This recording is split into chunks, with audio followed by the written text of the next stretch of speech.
यहाँ तशरीफ रखते हैं। चौधरी कमर साहब हैं, हमारे साथी इनकलाबी लीडर हैं, बड़े खुले जहन के बाद जिनके साथ आप सब लोगों की वाबस्तगी है। मेरे दोस्त, मेरे भाई शफीक मीर साहब डीडीसी चेयरमैन बफलियाज हैं, मेरी तंजीम के चीफ हैं जिला रजौरी के शफायत खान साहब, मौलाना सैयद साहब मेरे भाई, यहाँ गुल चालक साहब हैं, प्रोफेसर साहिबान हैं, मौलाना साहिबान हैं, और ख़ासकर मैं कहूँगा कि हमारे नहायती शफीक, नहायती मोहतरम और आलिम मुफक्कर मौलाना साहब यहाँ तशरीफ रखते हैं, जो हमारी इस फतेह मोहम्मद साहब जो चीफ ऑर्गेनाइजर हैं, चीफ एडवाइजर हैं, मौलाना अकरम साहब हैं, प्रोफेसर अता मोहम्मद साहब हैं, हमारे प्रोफेसर साहब जहांगीर साहब, मेरे तंजीम के जम्मू सूबा के नायब चीफ नज़ीर साहब, यहाँ मेरे जितने भी मोहतरम साथी यहाँ बैठे हुए हैं। अब ये नाम लेना जो है ये बड़ा दुश्वार काम होता है। सभी हजरात यहाँ तशरीफ रख रहे हैं। मेरी तरफ से इस माजरत के साथ कि मैं सबका नाम तो नहीं ले पाऊंगा, क्योंकि अगर नाम लेना शुरू करूं, मुझे खुदा के बदले से सबके ज़बानी नाम याद हैं। अगर सईद साहब यहाँ से शुरू करूंगा तो वहां से बाहर निकल जाऊं।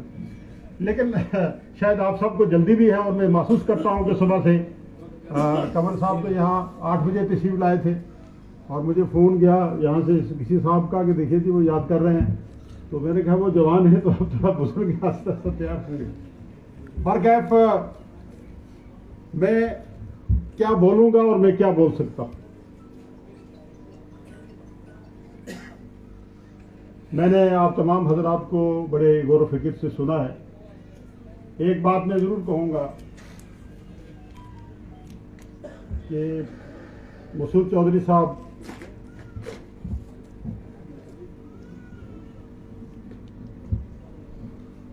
मेरे भाई भी थे, मेरे रहबर भी थे, मेरे मौसल भी थे। उनके जाने का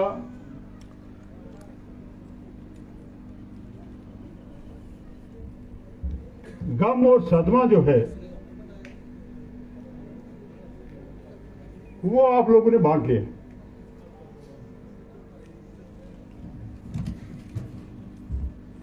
उसकी वजह यह रही कि मसूद चौधरी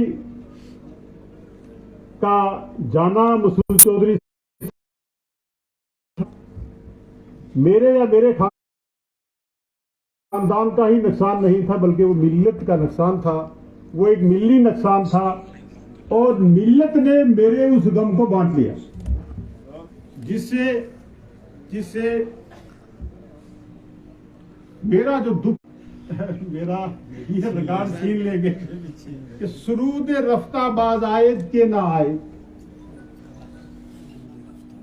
सुरूद रफ्ता बाज आयद के ना आयद, नसीब अज हजाज आयद के ना आयद, सरामद रोजगार फकीरी दिगर दाना राज आयद के ना आयद।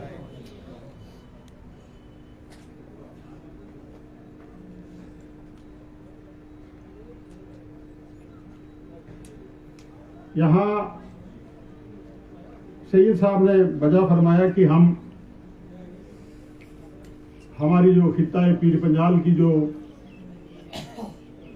सोच है, जो फिक्र है,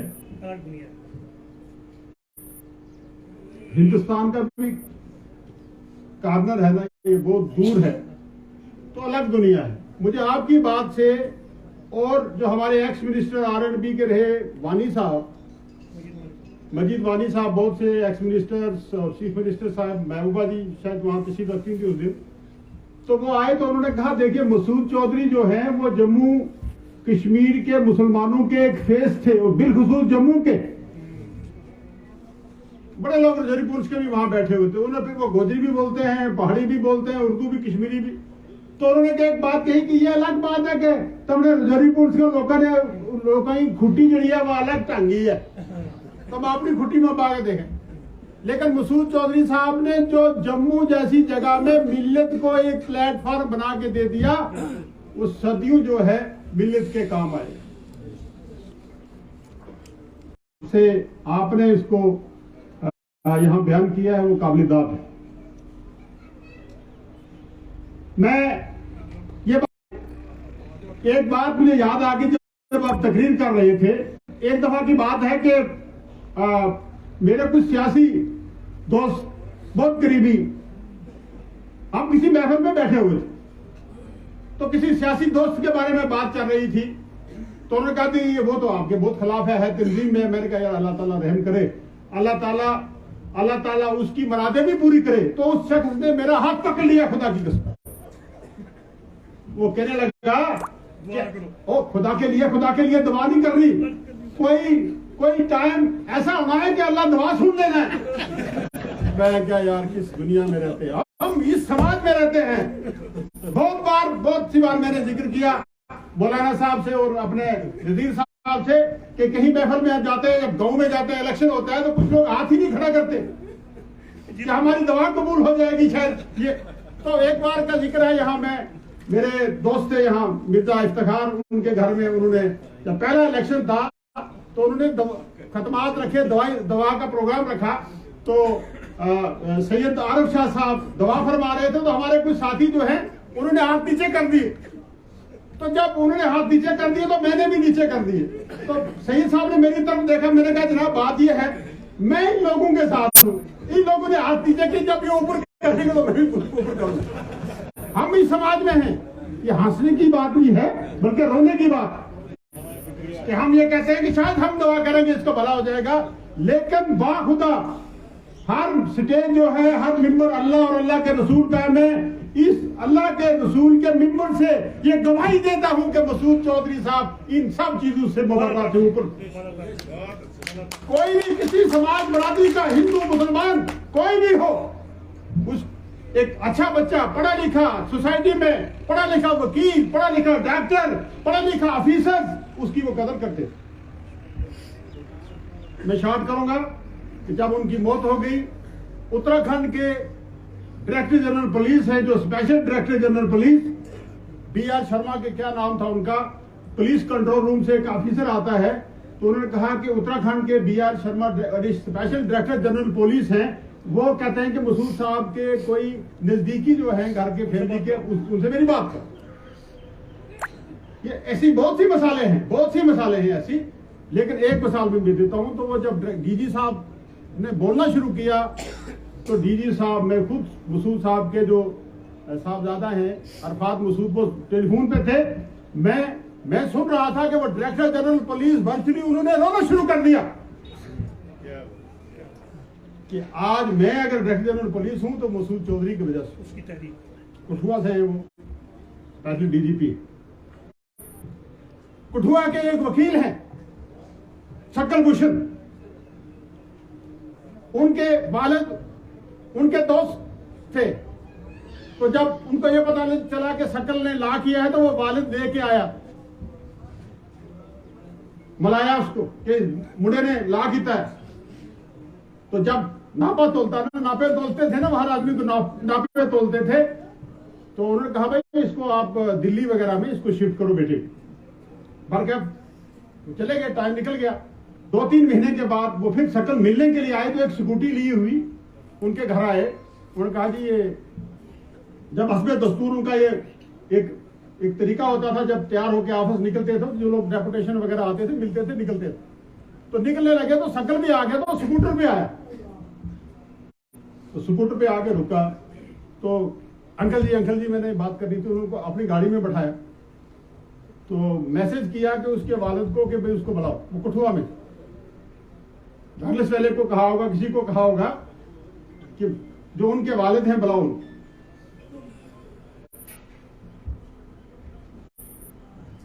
उनके वालिद को यह कहा कि बेटे को फील 4 गाड़ी लेके दो और इमीडिएटली इसको सुप्रीम कोर्ट में शिफ्ट करो और वहां मकान लेके दो। अगर नहीं लेके दोगे तो पुलिस की सख्ती आपको मालूम है। शक्लभूषण जी इस वक्त सुप्रीम कोर्ट के वकील हैं, आए थे पिछले दिनों, उनकी फैमिली के लोग भी आए थे, खुद उनके वालिद भी आए। तो मैंने कहा जब वहां मैंने प्रैक्टिस शुरू की, इस वक्त 3 करोड़ रुपया मेरा इनकम है और मैंने वहां मकान लिया, फिर वो मकान साहब चौधरी साहब ने चेंज करवाया, उसका पूरा नक्शा बना के दिया, उसका ये दिया तो दिल्ली में। ऐसी बहुत सी मिसालें हैं, बहुत सी मिसालें। तो ये चीज एक तो उनमें ये थी जो मैं, क्योंकि मैं फैमिली में सबसे करीब रहा मैं। दूसरी बात मैं कहूं क्योंकि शॉर्ट में कर रहा हूं कि जब मैं एमएलए बना तो मुझे श्रीनगर अपने साथ ले गए, आईजी क्राइम थे, पहले दिन ही हमारी मीटिंग भी थी, हम गठे गए। तो उन्होंने जो मुझे पहला दर्श दिया वो ये है, उन्होंने कहा देखिए मियां तुम एमएलए तो बन गए, तुम्हें 2 काम करने हैं। एक तो तुम्हें जिसने वोट दिया नहीं दिया सबके तुम एमएलए।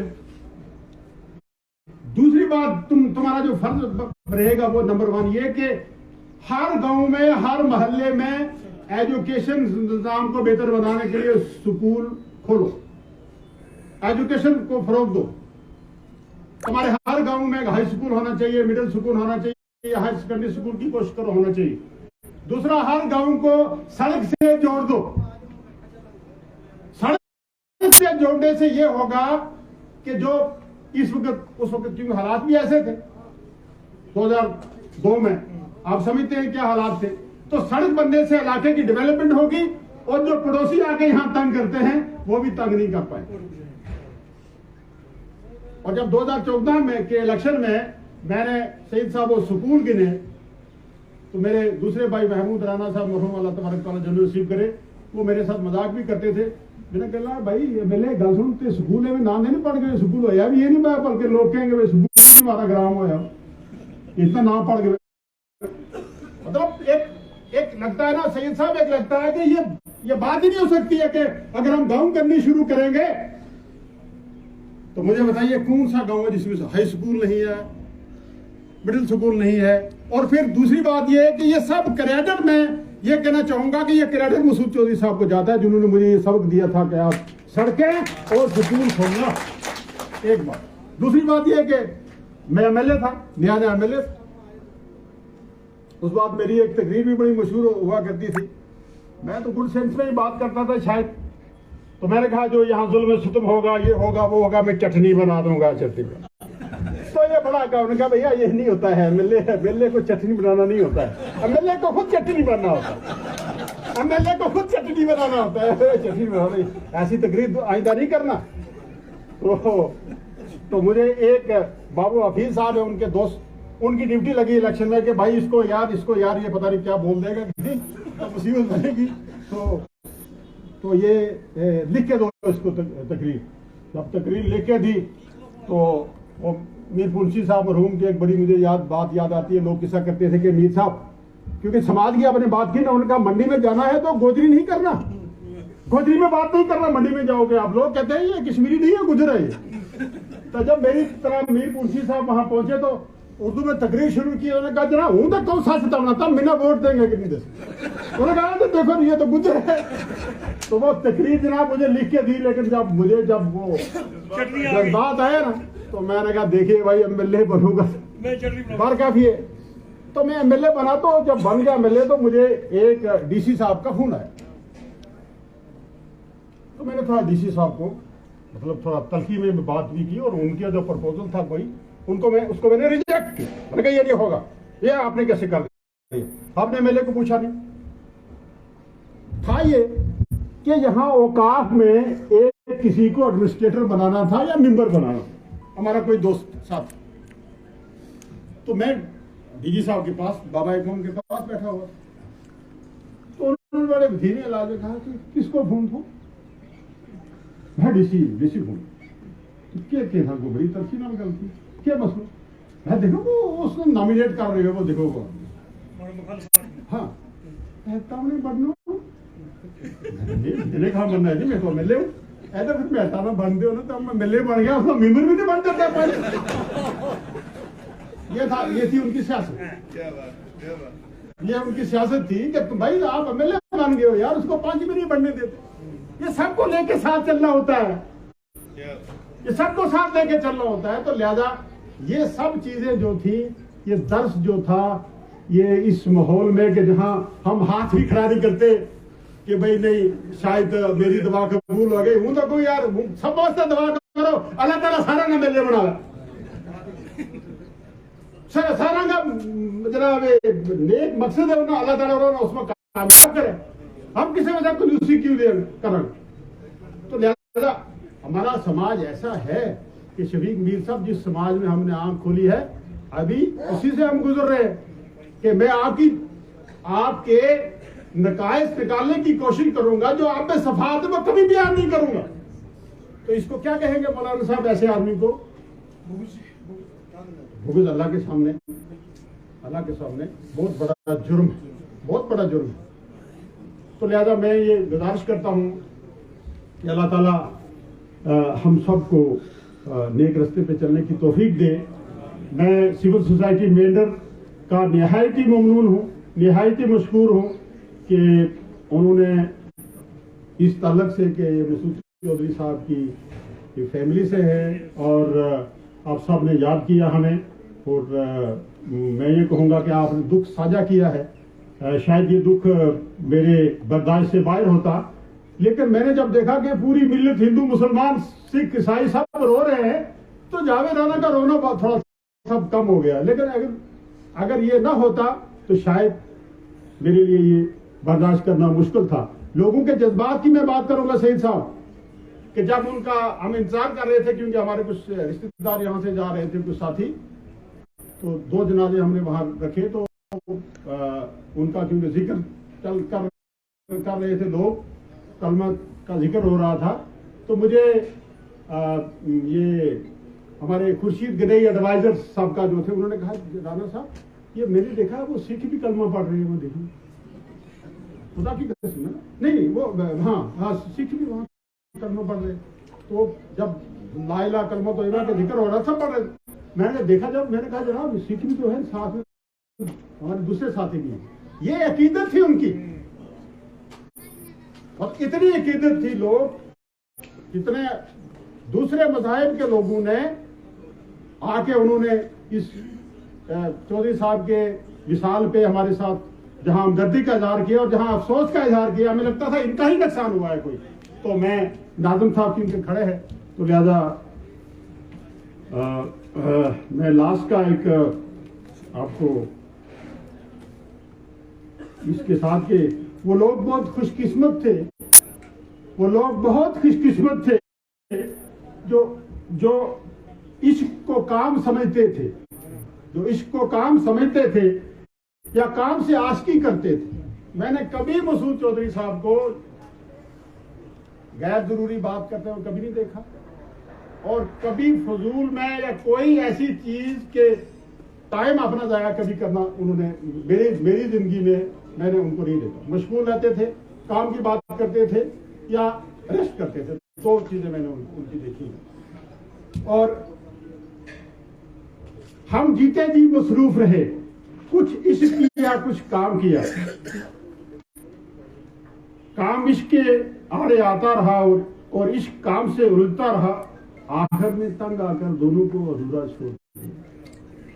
तो सिविल सोसाइटी को मैं ये गुजारिश करूंगा कि जो उनके अधूरे काम छोड़े हुए हैं, वो आपको, सोसाइटी को, कौम को, मिल्लत को पूरे करने। एक में लास्ट में मैं बात यहाँ गोशगुजार करना चाहूँगा, वो ये कि चौधरी साहब को देख के मुझे बात याद आ गई। कभी कभी शहजाद खान साहब फ़ोन करते हैं ना हमारे, या नज़ीर साहब फ़ोन करते हैं, या कमर साहब किसी ऑफिसर को, तो वो कहते हैं जनाब हमें प्रेशर है, ऊपर से प्रेशर है, ये काम मैं आपकी मदद तो कर सकता था लेकिन हमें प्रेशर बहुत है, ये नहीं कर पाऊंगा। तो उनके वर्किंग स्टाइल के बारे में मैं आपको बताऊं, ये चीज़ें सबको पता नहीं है, कुछ चीज़ें जो मोटी मोटी मैं टाइम का लिहाज रखते हुए आपके सामने रखूं कि यहाँ जब वो एसएसपी आए, यहाँ पहली बार वेपन्स पकड़े गए, 15,000 के करीब में बरामद किए गए वेपन्स, पिस्टल वगैरह, और एसएसपी फोर्स ने उनको पकड़ा। और वो वेपन जो है डिस्प्ले हुए सदर प्रेसिडेंट हाउस में दिल्ली, यानी दयाल सिंह सदर। मुझे याद है मैं 11वीं का तालिब इल्म था उस वक्त, मैं उनके पास बैठा हुआ था पूंछ में, मैं उनके साथ ही रहता। तो डीजी साहब का फोन आ गया, देखिए मसूद को, यार ये तो कुछ लोगों ने, कुछ एजेंसी ने बड़ा शोर डाला हुआ है कि मसूद चौधरी ने वेपन उसको पकड़े हैं, लेकिन गिरफ्तारियां नहीं हुई, गिरफ्तारियां नहीं हुई है। प्रेशर की बात करता हूं ना मौलवी साहब कि आपने काम कहा सरेदार साहब को, किसी साहब को, कहता है जनाब मैं आपको तो करना चाहता हूं, लेकिन ऊपर से प्रेशर, बहुत प्रेशर की बात कर रहा हूं मैं। सुनिए बात कि सिविल पुलिस ने जवाब दिया डायरेक्टर जनरल पुलिस को कि जनाब जो एजेंसियां जो इस वक्त शोरगुल करती है वो थी कहां पहले, करती नहीं है काम। मैंने आके कोई कारखाने से नहीं निकाली ने, पकड़ी है, स्मगलिंग जो लोग करते थे उनसे पकड़ा है ये सामान। मैं आप पूरे रजौरी पुलिस को गिरफ्तार नहीं करना चाहूंगा। वेपन्स जितने भी स्मगल हुए थे वो मैंने सब ले लिए। तो टेलीफोनिकली हुआ ये कि 250, 150 रुपए की वो पिस्टल थी, उस सब शौकी लोग थे, तमाम हमारे लीडर, तमाम ब्यूरोक्रेट्स, सब आदमी ने वो खरीद ली। उन्होंने सोचा शायद ये कोई नई बात है। अब जब वो बंदा गिरफ्तार हो गया, वेपन्स बरामद करने शुरू कर दिए, तो उन्होंने मैसेज भेज दिया फला साहब को, फला साहब को, जनाब आपके नाम एक वेपन है, नजीर शाह एएसआई मर गए, मकसूद हुसैन शाह, ब्रिजमोहन, ये 3-4 लोगों को लगाया कि भाई आपकी ये टीम है, इन लोगों से आप वेपन वसूल करो। तो मुझे याद है कि हम उस वक्त कालाबन में रहते थे, तो रात को 1-1:30 बजे कोई बड़ा लीडर पीर पंजाल खिता है, जब पीर पंजाल से ही आए, तो वालिद साहब को कि जनाब ऐसे ऐसे था, मुझे पता नहीं था लेकिन ये हो गया है, अब तो बड़ा मसला बन गया, FIR लग गया है। तो शायद क्योंकि सियासी तौर पर शायद समझते थे, जैसे शजाए खान साहब ने दिल में सोचा कि शायद मुझे ये दूसरी कोई नजर से देखेंगे। तो जब उन्होंने कहा नहीं तो हमने मारा दो मान, तो उन्होंने वालिद साहब को कहा कि जनाब कि आप ही बचाने वाले हैं, तो इसको उन्होंने कहा नहीं, मुझे लगता है कि मसूद जो है वो किसी को ऐसा गैर जरूरी परेशान नहीं करेंगे, जहां तक मुझे उम्मीद है कि हर आदमी को बचाने की कोशिश करेंगे। तो डायरेक्टर जनरल पुलिस को यह कहा कि जनाब जो वेपन्स मैंने पकड़ने थे मैंने पकड़ लिए हैं, बरामद कर लिए हैं, और उन लोगों ने वापस कर दिए हैं। मैंने पूरे रजौरी पुलिस को गिरफ्तार नहीं करना है। जो लोग स्मगलिंग करते थे, 2 आदमी का चालान किया, वेपन डिस्प्ले हुए वहां, प्रेसिडेंट ऑफ इंडिया ने वहां अपने उसमें डिस्प्ले हुए, और किसी आदमी को आंच नहीं आई। ये था पुलिस वर्किंग। पॉलिटिक्स के बारे में मैंने बता दिया। और दूसरा उनका इल्मी जो दायरा था, क्योंकि वो हमेशा ये कहते थे कि पढ़ा करें, पढ़ा करें, पढ़ा करें। मेरे भी घर में अगर आप जाएंगे तो किताबें वगैरह है, मैं पहला सफा पढ़ता हूँ तो किताब ठप। तो एक बार मैंने कहा कि मैंने भी थोड़ा सा, मैंने कहा मैं भी थोड़ा फुर्ती मारूं। मैंने जरा इसमें देखा, व्हाट्सएप निकाला, और मैंने क्या गूगल में गया, तो मैंने कहा इस साल की बेहतरीन किताबें और कौन सी किताब थी। मैं जरा 5-7 का मैंने नाम रख लिया, और मैं गया तो मैंने किताबों पे शुरू कर दिया। तो मैंने कहा जनाब वो किताब है, वो बड़ी जबरदस्त, वो ये वो, तो मुझे कहने लगी ये इसका आथर कौन है, ये किसने लिखी है। जनाब किताबों के तो नाम तो मैंने रटे हुए थे, अब आथर का नाम इधर का इधर, इधर का उधर हो गया। उन्होंने कहा देखिए मियां बात ये है, पढ़ा करो, लिखा करो, ऐसे पढ़ना चाहिए, ऐसे करना चाहिए, ये आथर ये है, और इसने ये किताब लिखी हुई है, यही नहीं लिखी, 32 किताबें वो लिखी हुई। मैंने कहा तो लिहाजा बात ही है कि ये सब चीजें उनमें थी। अल्लाह तबारक ताला, मौलाना साहब ने एक बड़ी अच्छी बात की कि हमें ऐसा से कमजोरी का शिकार नहीं करना चाहिए। अल्लाह तबारक ताला हमारे समाज में, मिल्लत में, कौम में और मसूद चौधरी पैदा करे, जो इस समाज को इस दलदल से बाहर निकाले, जो सबके लिए दवाएं खैर करे, जो सबके लिए दवाएं खैर करे, और दवा में कंजूसी न करे। बहुत बहुत शुक्रिया नाज़िम आला साहब और महामंत्री साहब कि आपने मुझे बर्दाश्त किया, और आप साहब ने इस दर्द को साझा किया। हम इंशाअल्लाह ताला कोशिश करेंगे कि इस सिलसिले को कंटिन्यू रखें और इसमें शक नहीं है कि खिताए पीर पंजाल ने बड़े बड़े लोगों को पैदा किया और जो लोग जो है वो इस वक्त हमारे साथ नहीं है। लास्ट का ये शेर के पर्सन का के गर्द से गर्दूं गर्द से गर्दा गर्दूं गर्दनारा गर्द कर बरसरे आयले तमीजा नाक्सारा मर्द कर। मेरी सिविल सोसाइटी और आप तमाम हजरात से ये गुजारिश है, गर्द से गर्दा गर्दूं गर्दनारा गर्द कर बरसरे अहले तमीजा नाक्सारा मर्द कर। मन नमी गोयन कि तू गर्दू सरगर्दा मकन हर चे ख्वाही कुन वले ना मर्दा वले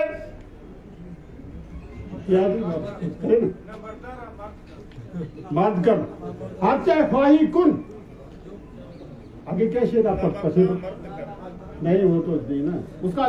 मैं ये पढ़ लेता हूँ, तशरीह कर लेता हूँ कि हर चाही ख्वाही कुन भले। उसका ये शेर है कि इस जमाने की गर्दिश ने तगय्युर और तबद्दुल ने बड़े बड़े लोगों को गर्द कर दिया और तय कर दिया। मैं ये नहीं कहूंगा कि जमाने की गर्दिश तू तगय्युर और तबद्दुल मत कर, लेकिन जो तुम्हारी मर्जी